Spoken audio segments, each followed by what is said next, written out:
From the dawn of time, man's inability to live with his neighbour has driven him to build defensive structures. Nowhere in the world is this more apparent than in Scotland, where the landscape is covered with buildings that tell tales of treachery, romance, war and peace. From the earliest times, kings, queens, clan chiefs, landowners and governments have built, remodeled, changed and replaced castles as circumstance and fashion have dictated. This series will explore the buildings that have witnessed and played such an important part in Scotland's history.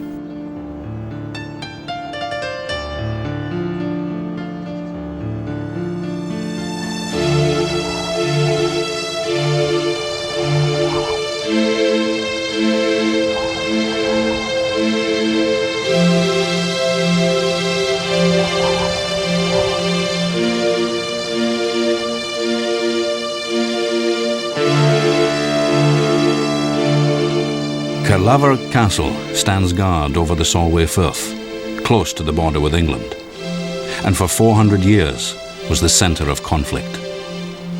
It is everyone's idea what a real castle should look like, with moat, high walls, towers, portcullis and drawbridge.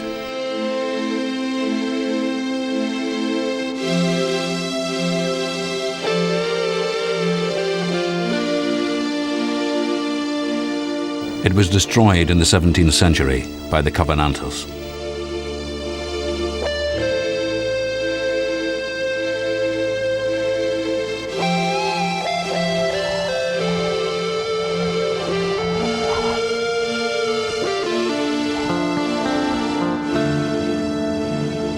Set in the heart of Scotland's capital, Edinburgh Castle sits high on a craggy rock. It is now the most important historic building in Scotland. Fortress, armoury and palace.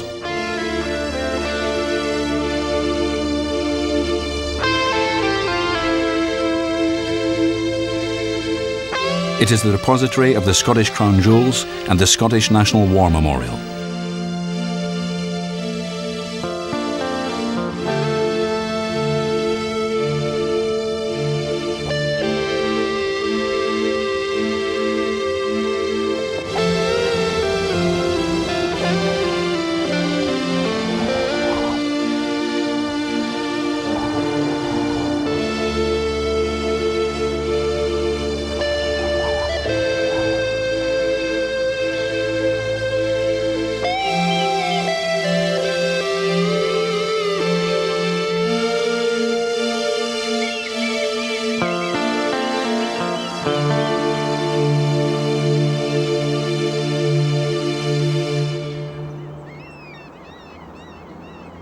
Castle Leven on the Clyde coast.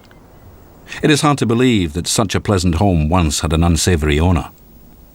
Marion Montgomery was infamous for her harsh and cruel treatment of her tenants, even resorting to murder when it suited her. James V's wife, Mary of Guise, had her placed under house arrest here.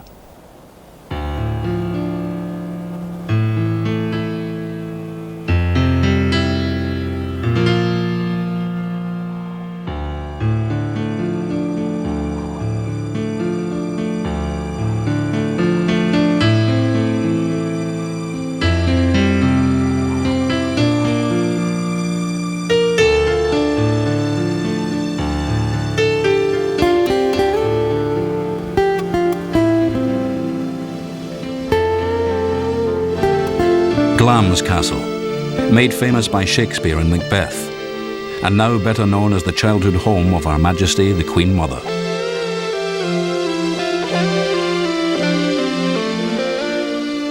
It was once the King of Scots' hunting lodge.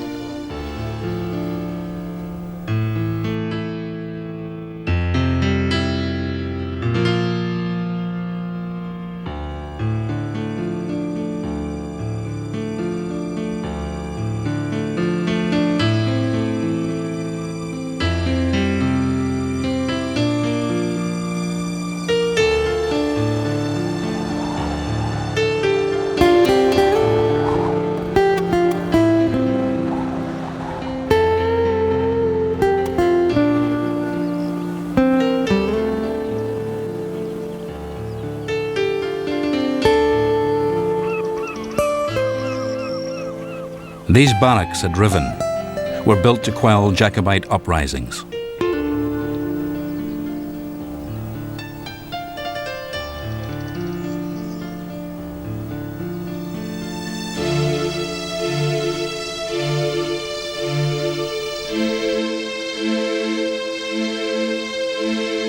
Artillery firepower in the 17th century saw the castle change into a lower structure.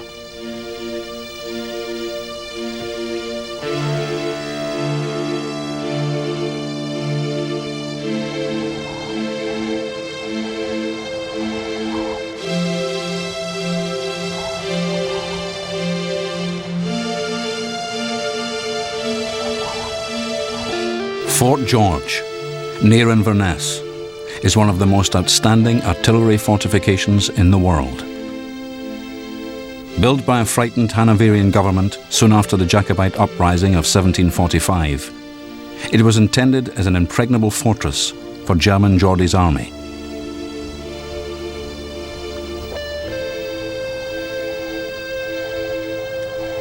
Built at a cost of more than £200,000, double the original estimate, it cost more than Scotland's gross annual product at the time, over £1 billion at today's prices. No shot has ever been fired in anger over its walls.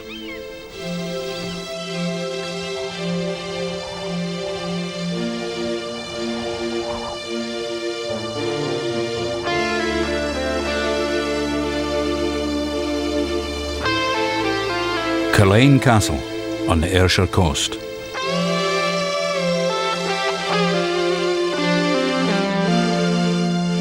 Over a period of 15 years, Robert Adam converted a medieval Scottish tower house into a magnificent Georgian stately home, complete with gardens, farm and brewery.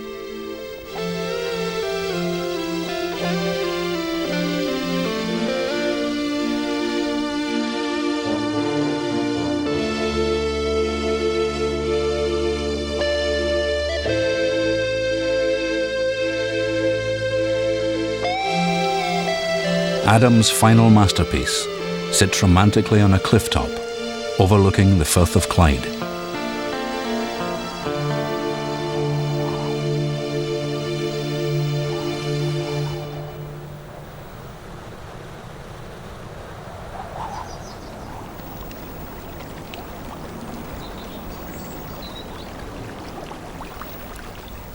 Kinloch Castle on the Hebridean island of Rum. Built as holiday home by one of the world's wealthiest men. It is a snapshot of Edwardian life, perfectly captured.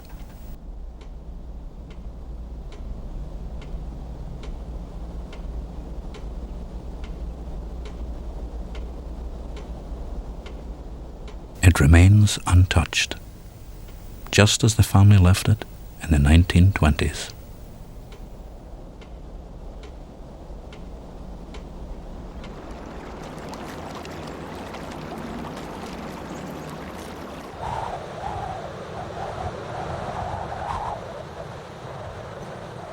Stirling Castle, set at the heart of Scotland.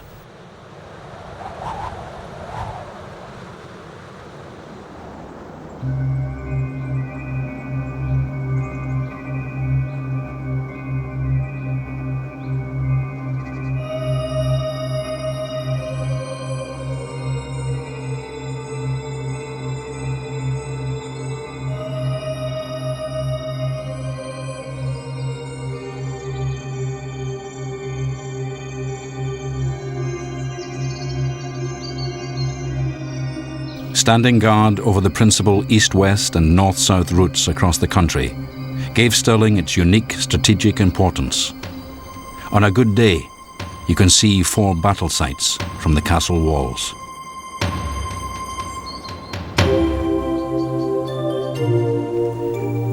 A fortress that became a royal palace and then a fortress once again. Whoever controlled Stirling Castle controlled Scotland. Throughout the wars of independence with England, this great castle played the prime strategic role. In 1295, the English demanded Scottish support in their war with France. Perhaps not surprisingly, the Scots entered into a treaty with the French against the English, causing Edward, the Hammer of the Scots, to march north where he found Stirling Castle with its gates open, abandoned, save the gatekeeper.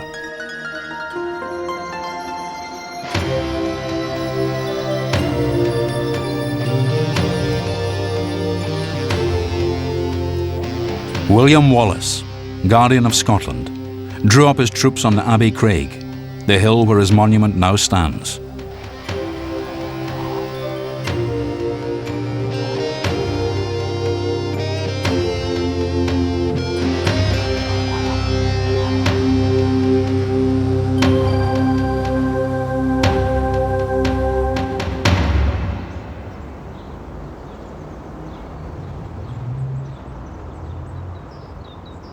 The English force, under John de Warenne, the Earl of Surrey, incompetently attacked the Scots by crossing a wooden bridge, so narrow that columns of only 2 horsemen abreast could cross it. That bridge stood not far from this stone one.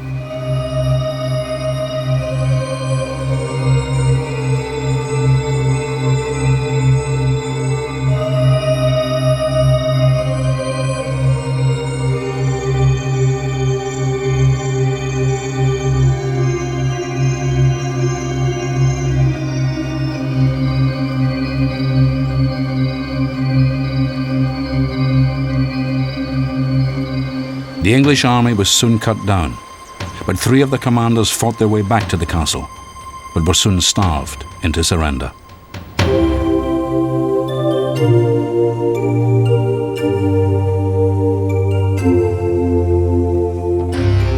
Later in 1313, the castle's promised surrender became the particular cause of the Battle of Bannockburn, where King Robert the Bruce sent proud Edward's army homeward to think again. Robert's younger brother Edward had besieged the castle and had curiously agreed with its commander to withdraw his soldiers on the condition that the castle would be surrendered if the English army failed to relieve it by Midsummer's Day 1314.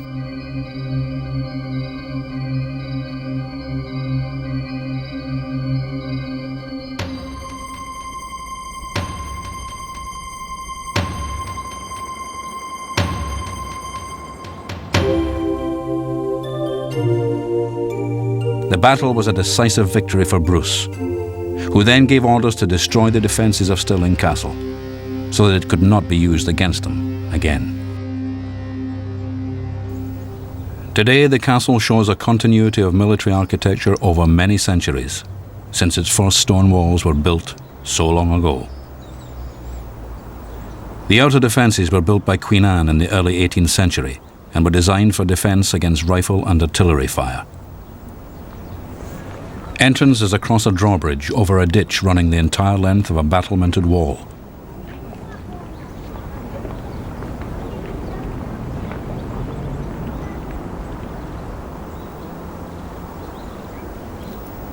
Sentry boxes and a projecting French spar battery built to provide covering fire for the bridge and gate.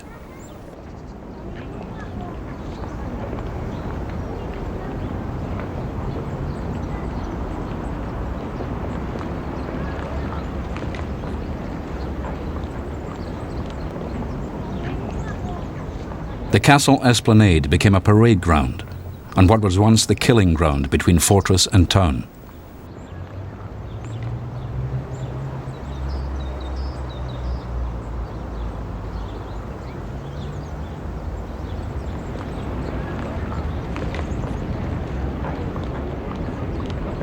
We passed through the Newport into Guardroom Square and onwards under the Queen Anne Battery to the 16th century forework.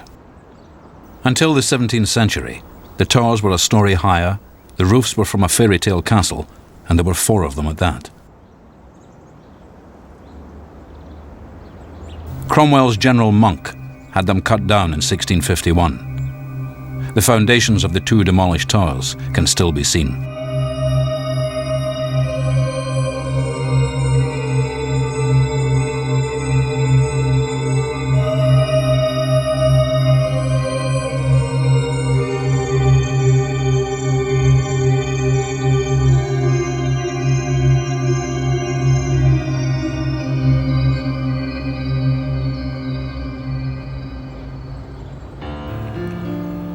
Beyond lies the lower square, dominated by James V's splendid Renaissance palace of 1540, and the Great Hall.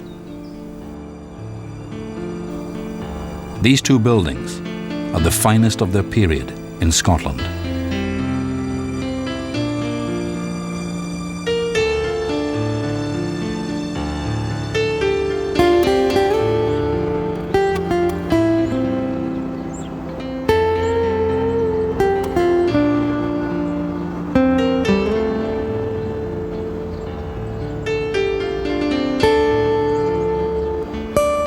These buildings convey the atmosphere of the great days of the Scottish court.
The palace itself is a three-storey building, surrounding a central courtyard which was known as the Lion's Den.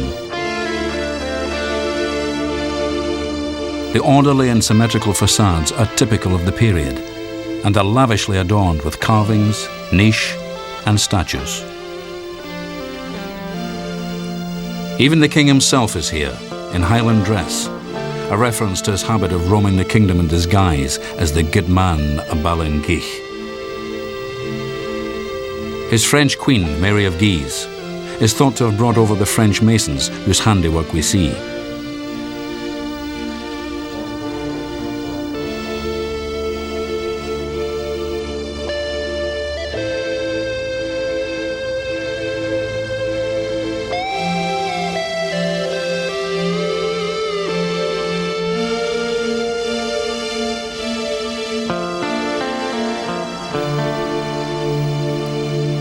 This is the Lion's Den, so called perhaps because of all the heraldic devices which would have been here, or because James' pet lion was kept here.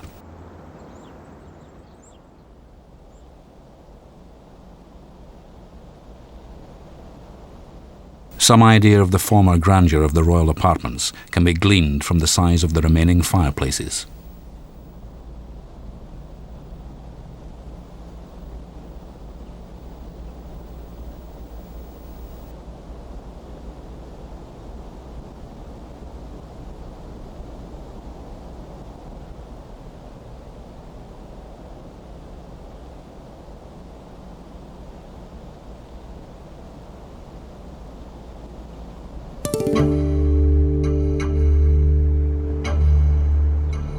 In 1452, James II murdered the Earl of Douglas and had his body thrown out of the window here.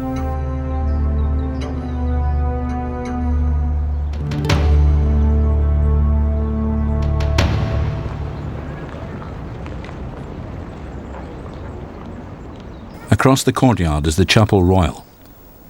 In 1594, James VI commissioned it for the christening of his son Prince Henry, on whom all of Scotland's hopes lay, but he died, just 23.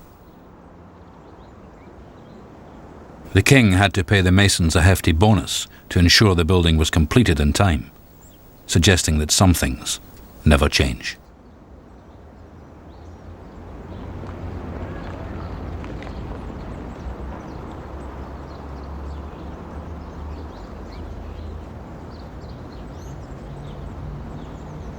Again, the building is typical of the Renaissance, with 3 pairs of arched windows on either side of a doorway, which tries hard to look like a triumphal arch.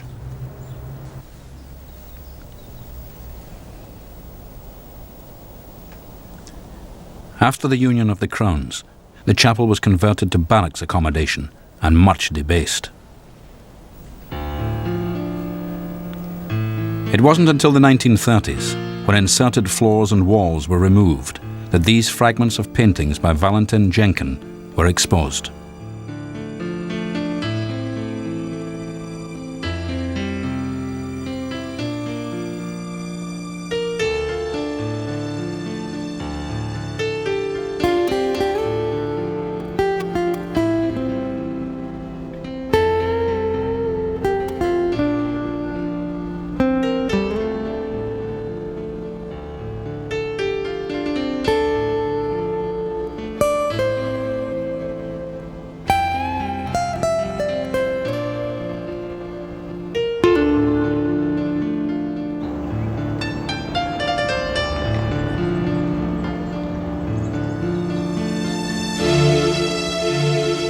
The Great Hall was the hub of palace life, and like the Chapel Royal, it too became a barracks, but is now being restored to its former glory.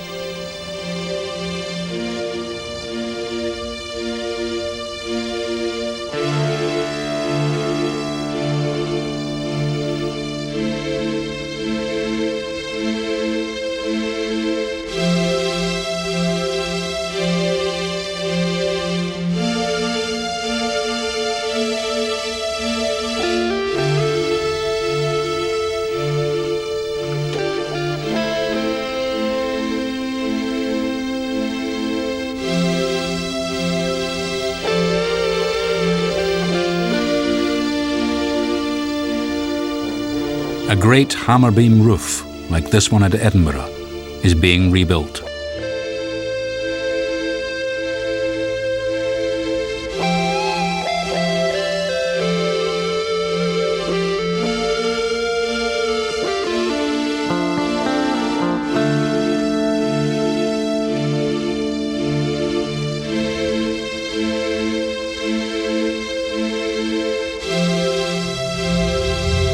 This is the old gateway to the Highlands.